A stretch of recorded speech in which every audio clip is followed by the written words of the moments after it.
In this lesson, you discover 5 things to do if your wife is just never in the mood for intimacy and sex anymore.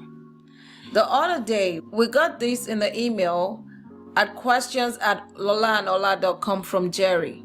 He said, "My wife did the I'm not in the mood for weeks at a time. One day I got tired of it. When she asked me to empty the kitchen trash can, one of my duties normally, I told her, I would, but I'm just not in the mood. Then she said, that's silly. You don't have to be in the mood in order to take out the garbage. I responded, yep, and you don't have to be in the mood in order to have sex. Worked like a charm. So as usual, we've decided to turn this to a lesson moment for all of us. My name is Lola, and I am the co-author of the book, Get My Marriage Back with My Husband, Ola, which you can download for free at www.getmymarriageback.com. You'll also see an opportunity to book a coaching session with us. This is Ola. We review so many of these types of cases, and we can bet $100,000 on it that Jerry is a half-truth teller, with that part of the method working like a charm. These are the 5 things to do immediately before you lose your wife to another man out there. Thing number 5. Mood is a symptom.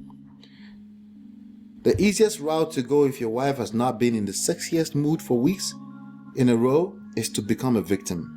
But there's a problem with that. Playing the victim and retaining power simply don't go together.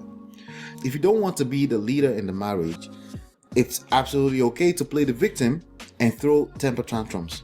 The hardest route is the most rewarding route that will allow you to exit the blue ballism zone. So the first thing you need to do is to realize that her mood is a symptom. Instead of becoming a small 2-year-old boy like Jerry, I want you to become excited about finding the underlying condition that created the no mood symptom. You will be shocked at how easy it is to resolve it. Not only will you resolve it, you will now possess the key to do it over and over for the rest of your life. Highly rewarding. Thing number 4.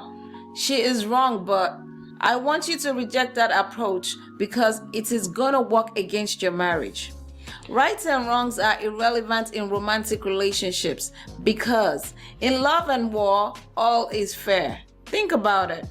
You have 2 adults coming together against all odds into a 99.9% chance of hurting each other, though sometimes unintentionally. If you weren't married, a trash can could be sitting there for hours after it is needed to be disposed of because you waited for the right mood. So she was wrong. But here is the but. That's irrelevant. You're married to your wife as a choice. So that makes you guilty of the same exact thing you're complaining about. If we were to go the who is wrong route, is she being unfair? We can argue that. But if your focus is how wrong she is, it's only natural for you to hold resentment against her. As you're now realizing, no good is gonna come out of that approach. So does that make Jerry right? Thing number 3. You're right, but your partner is also right. At least they have the right to claim that they are right, so this is just another toxic argument.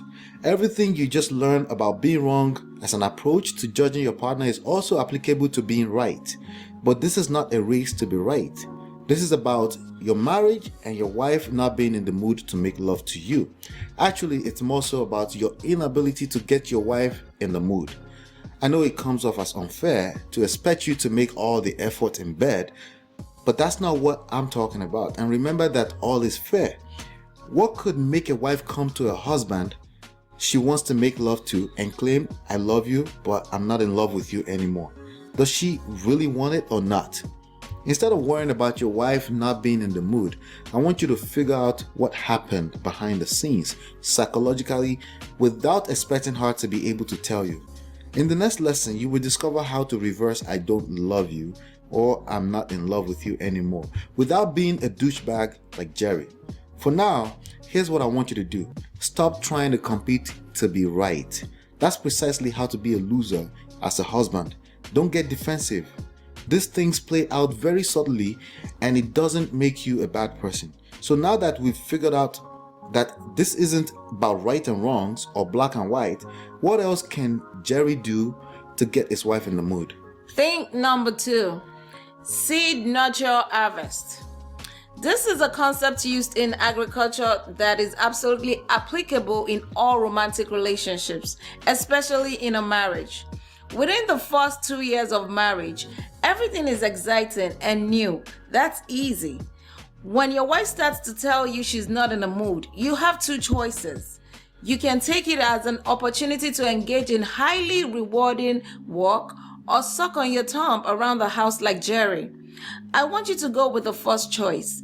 Find out how you can make her life easy and turn it into seeds to nurture.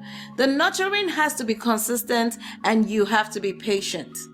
Your wife's mood is not some machine to switch on and off at will. You have to be patient, and that patience will be tested as well. Your consistency becomes practice, and it gets easier if you're patient. Thing number 1, give her time. Most women will multiply a sense of safety and security back into you as sex and unlimited nurturing. If she feels heard, you can penetrate everything. Making sure she feels heard is a whole skill set beyond just listening as a one-time event. Like we've said, this is very hard but highly rewarding once you get into the cruise zone.